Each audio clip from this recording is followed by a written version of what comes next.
Uma boa notícia para terminar a semana. O avião com 2 milhões de doses da vacina de Oxford, produzidas na Índia, chegou a São Paulo na tarde desta sexta-feira. O JPB2 desta sexta-feira, 22 de janeiro, já está no ar.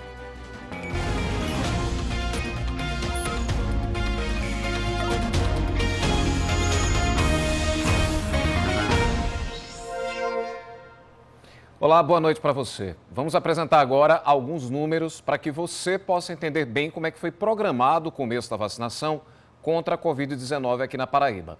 O estado recebeu 114.846 doses, isso para as 2 etapas de imunização. Na adequação dos grupos prioritários, foram definidas 54.689 pessoas, sendo 42.925 profissionais de saúde, 10.432 indígenas, 1.212 idosos que vivem em abrigos e 120 pessoas com deficiência também em abrigos.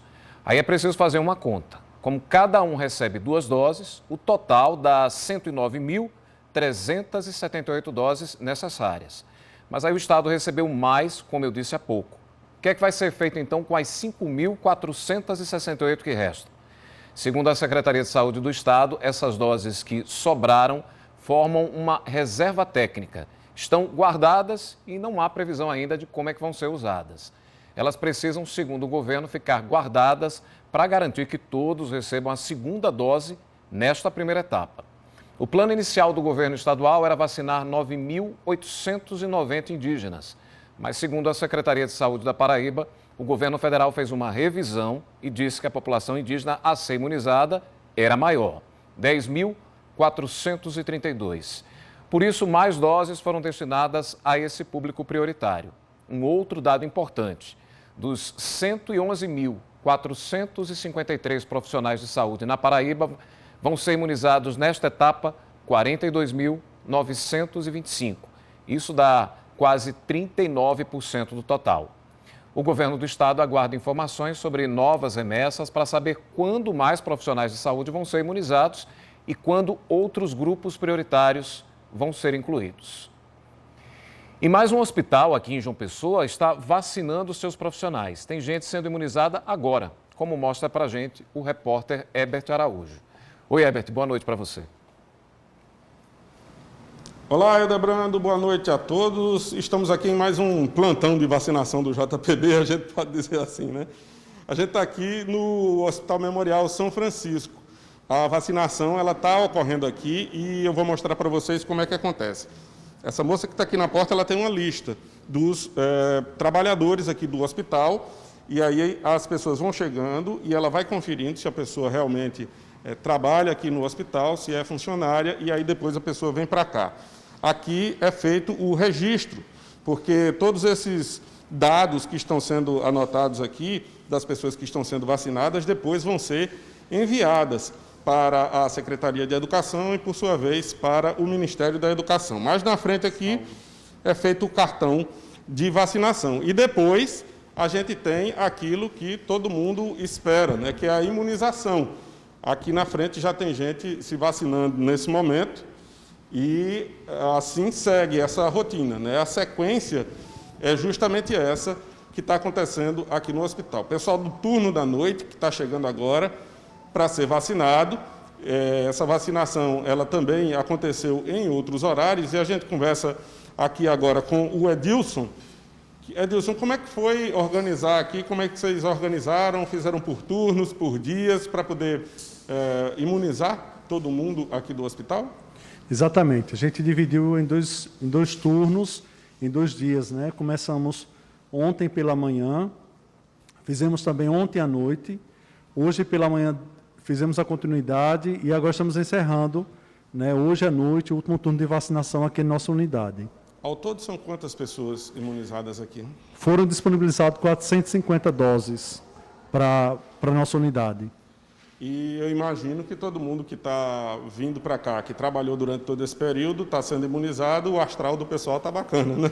É um momento de muita esperança e de muita emoção para todos os trabalhadores da saúde, a gente poder receber agora gotas de esperança, de um tempo novo, de novo tempo para a gente, né? Estar imunizado a uma doença tão avassaladora como a Covid-19, nos dá um momento de muita esperança para um tempo novo em nosso meio. E aí a gente aguarda, claro, que mais doses cheguem para que mais profissionais possam ser imunizados, não só nos hospitais, mas os outros grupos prioritários. A gente sabe que tem uma ordem que precisa ser obedecida e a gente aguarda que novas doses cheguem para que as pessoas comecem a ser imunizadas e esse pesadelo da pandemia comece a se afastar, né, Hildebrando?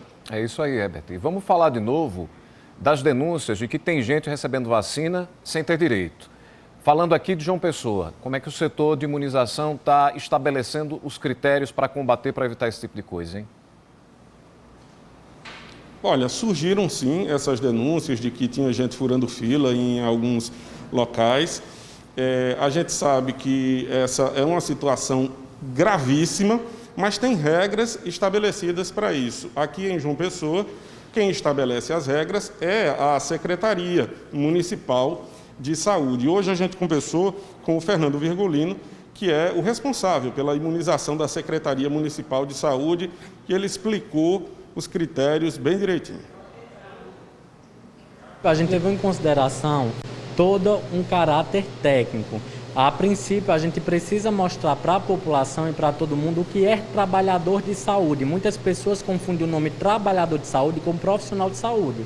Profissional é um enfermeiro, um técnico, um médico. O trabalhador de saúde é todo aquele que está dentro de uma área de saúde que está envolvido no processo laboral. Então, todos os trabalhadores de saúde de um espaço de saúde é visto como trabalhador de saúde. Por exemplo, o maqueiro, a recepção, a copa, ou a parte administrativa que esteja dentro do hospital, ele é visto como trabalhador de saúde. Então, se faz interessante que toda a população entenda isso, porque há uma repercussão muito grande de todos os profissionais que querem tomar a vacina e nesse momento não tem como, porque a gente tem um quantitativo de 38 mil trabalhadores de saúde e a gente recebeu 15 mil doses. Então a gente teve que fazer, como você falou, a prioridade da prioridade.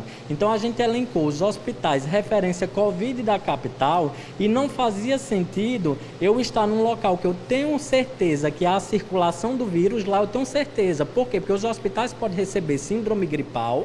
Quando ele recebe, que ele diagnostica que tem Covid, ele já direciona para o hospital Covid.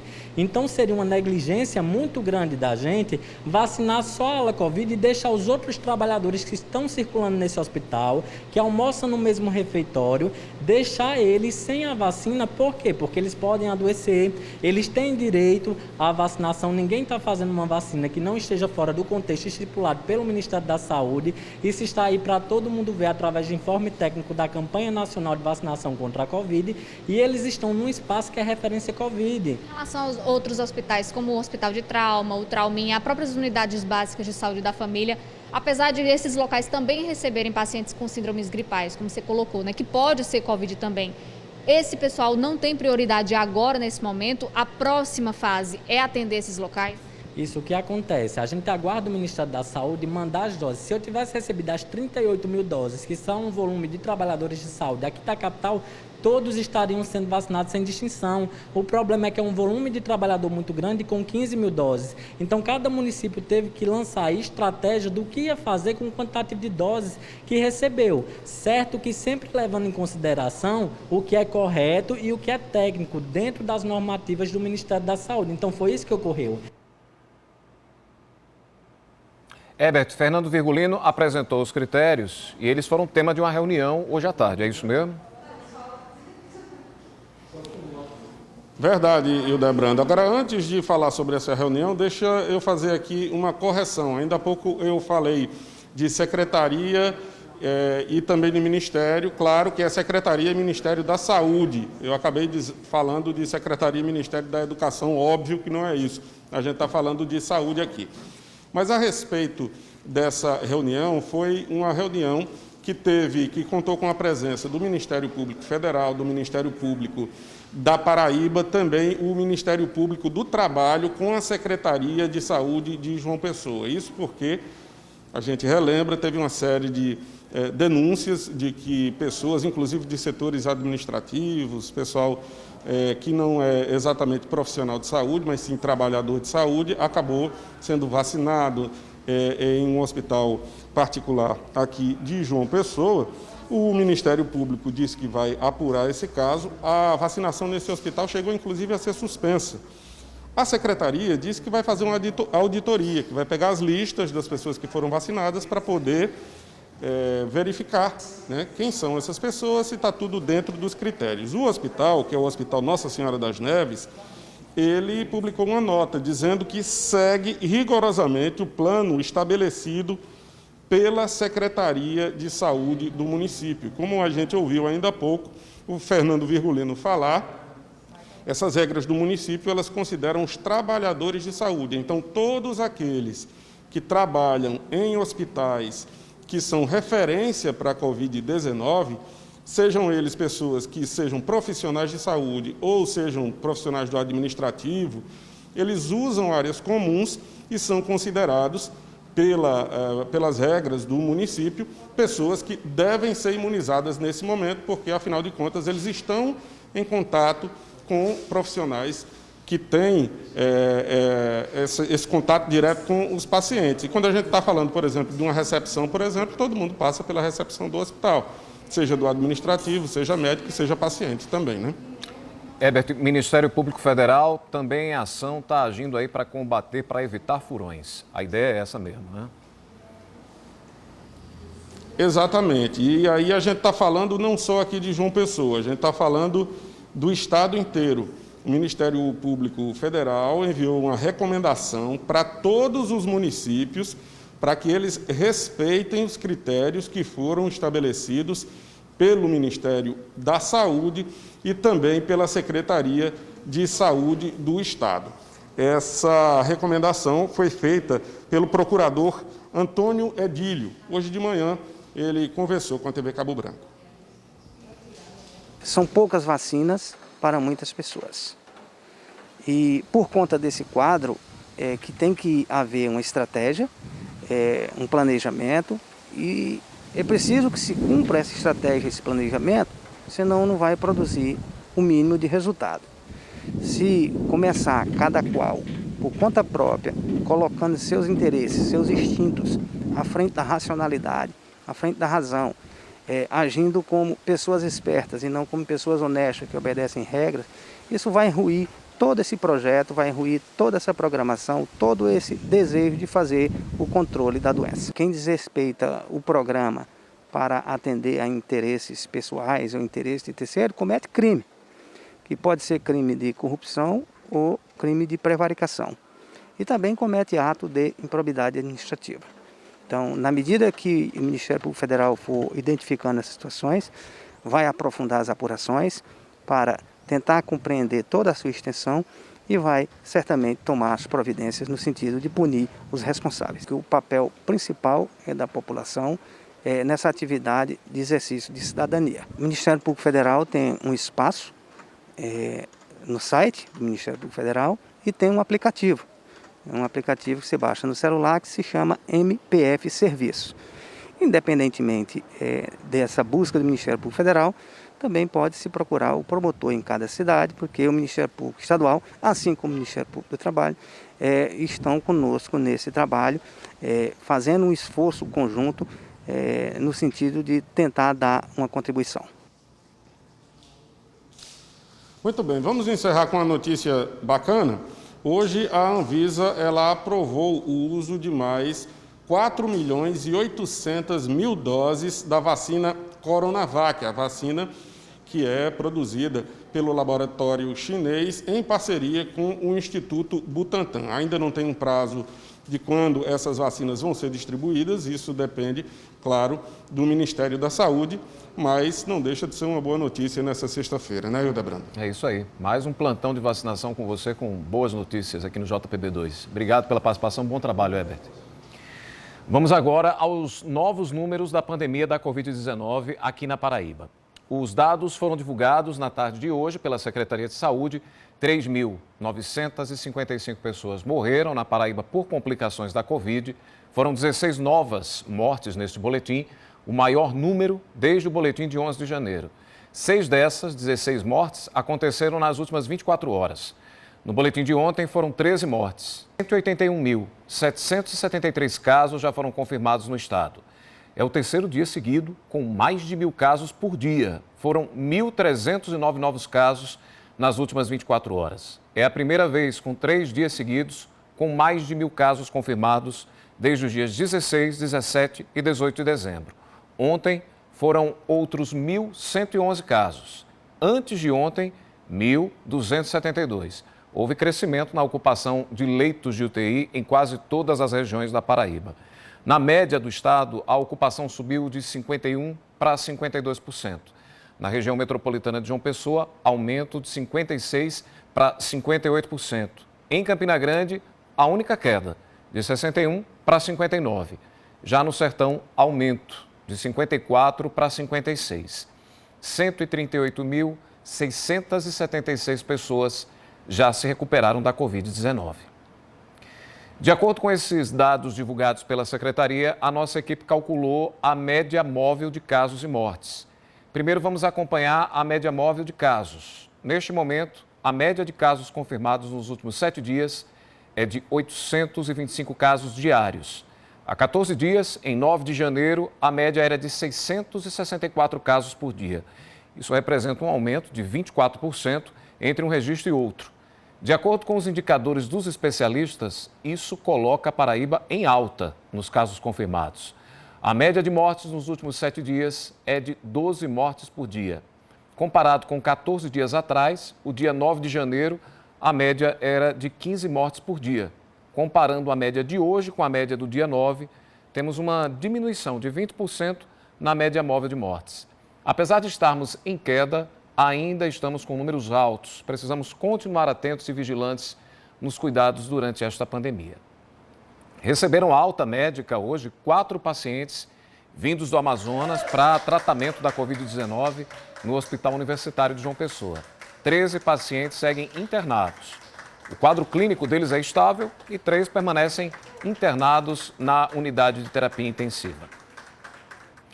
A seguir, equipe de reportagem da TV Paraíba é assaltada em Campina Grande. Volto já.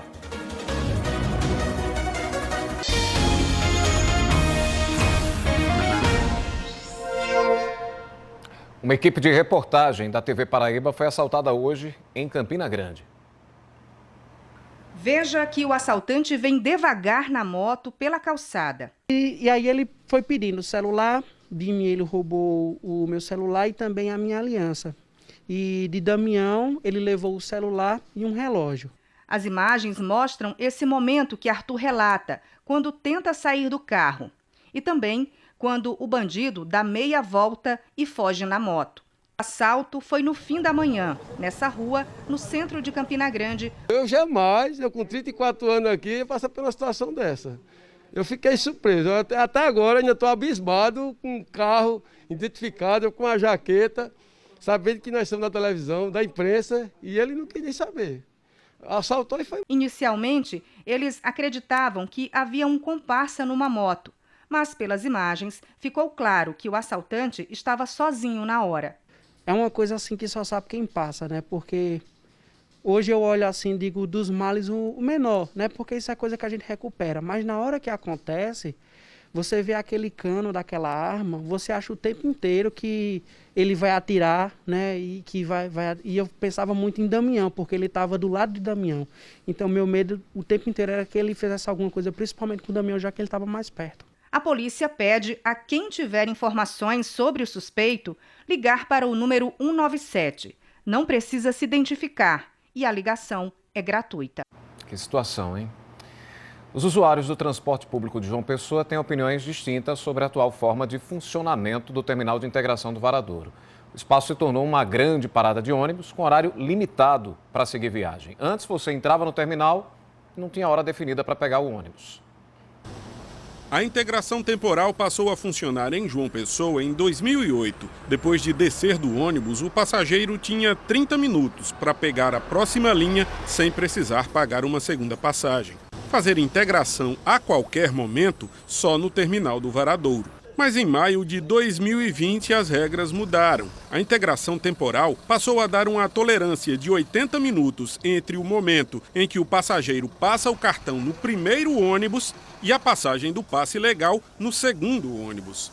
A regra serve para toda a cidade. Em todo canto onde você descer, você entrega, né? Onde você tiver, você entrega. Desde maio do ano passado, o terminal de integração do Varadouro obedece às mesmas regras da integração temporal. Ou seja, o antigo terminal de integração se tornou uma parada de ônibus, como outra qualquer. Aqui é uma passagem como em qualquer outro lugar, não tem diferença não. Entendeu? Agora, você sabe que se o ônibus atrasar um pouquinho, você não vai ter direito à segunda passagem grátis.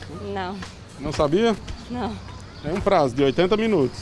Ah, pô, então já perdi esses daí. Tá esperando há mais tempo do que isso aqui? Já.